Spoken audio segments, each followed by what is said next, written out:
Layanan bimbingan kelompok adalah layanan yang memungkinkan sejumlah peserta didik secara bersama-sama memperoleh bahan dan dari narasumber tertentu yang berguna untuk menjunjung kehidupan sehari-hari, baik individu sebagai pelajar, anggota keluarga, dan masyarakat, serta mempertimbangkan dalam pengambilan keputusan.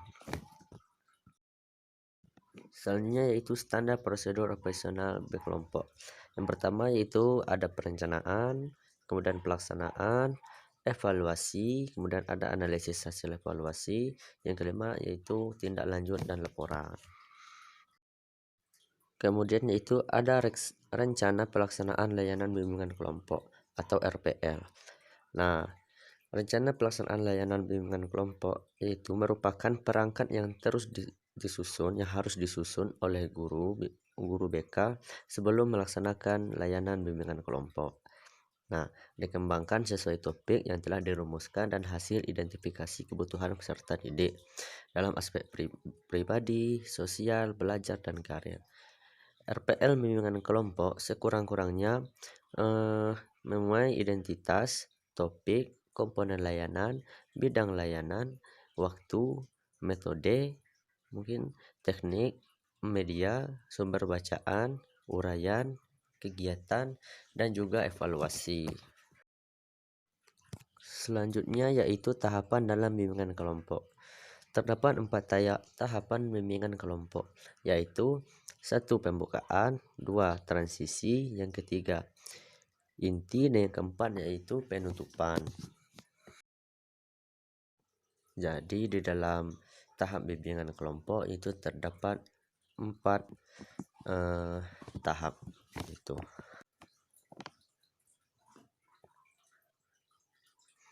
Baik, selanjutnya itu ada teknik. Yang pertama itu teknik kelompok atau diskusi kelompok.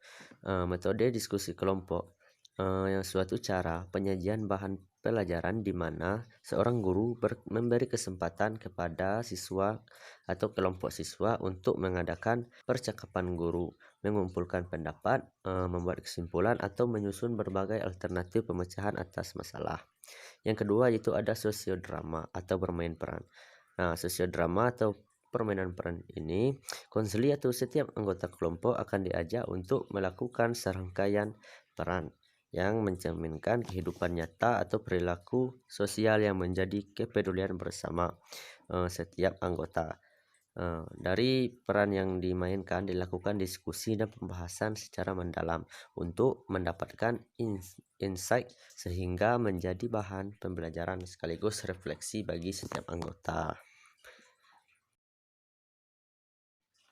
Kemudian yang ketiga itu ada psikodrama. Psikodrama dalam bimbingan konseling digunakan untuk memecahkan masalah psikis yang dialami individu.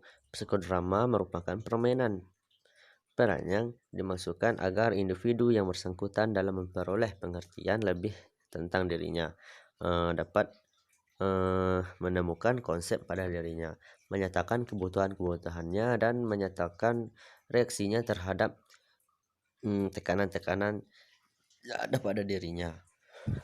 Kemudian yang keempat itu ada homeroom. Homeroom dapat kita pahami sebagai suatu program bimbingan siswa dengan cara menciptakan situasi atau hubungan bersifat kekeluargaan. Dengan menciptakan suasana ini atau suasana kekeluargaan itu bertujuan untuk mengenal lebih dekat siswanya sehingga dapat membantunya menjadi lebih efektif.